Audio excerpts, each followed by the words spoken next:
তুমি তো একজন শিক্ষিত যুবক, তোমার তো বোঝা উচিত তুমি যে মূর্তিটাকে পূজা করতেছো, তুমি যে মূর্তিটাকে মানছো, সে মূর্তি কি তোমাকে বানাইছে না তুমি তোমার মূর্তিকে বানাইছো? আপনি এটা বলতে পারেন আল্লাহ সুবহানাহু ওয়া তাআলা বলছেন তোমরা যে মূর্তির সে মূর্তি একটা মাছি তৈরি করতে পারে না, তাহলে তুমি কার পূজা করছো? বলতে পারেন আল্লাহ সুবহানাহু ওয়া তাআলা বলছে আমার ইব্রাহিম যখন মূর্তি ভেঙেছিল তাদের যখন জিজ্ঞেস করা হলো এই মূর্তি কে ভাঙছে, আমার ইব্রাহিম বলছে ওই দেখো বড় মূর্তি সে ভাঙছে। তখন তারা বলল এই মূর্তি তো ভাঙতে পারে না, তারা খাইতে পারে না, চলতে পারে না। তখন আমার ইব্রাহিম বলল যে তুমি যা যেটা খাইতে পারে না, ভাঙতে পারে না, তাহলে তার পূজা তুমি কেন করো?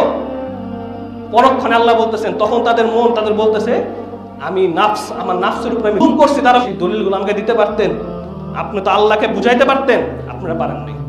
ইসলামিক পরিবেশে ফ্ল্যাট কিনতে চাইলে এখনই যোগাযোগ করুন ডিলিং গ্রুপের সাথে। ডিলিং গ্রুপ বিশ্বস্তের সাথে আপনাদেরকে সুদবিহীন ফ্ল্যাট দিয়ে যাচ্ছে। তাদের প্রত্যেকটি প্রজেক্টের ছাদেই মসজিদ আছে এবং তাদের অধিকাংশ প্রজেক্টেই মাদ্রাসা রয়েছে। তাই আপনার দিন পালন হবে অনেকটাই সহজ এবং আপনার বাচ্চাদের দিন শিক্ষা দিতে পারবেন খুবই সহজে। তাই আর দেরি না করে স্ক্রিনে দেওয়া নম্বরে এখনই যোগাযোগ করুন।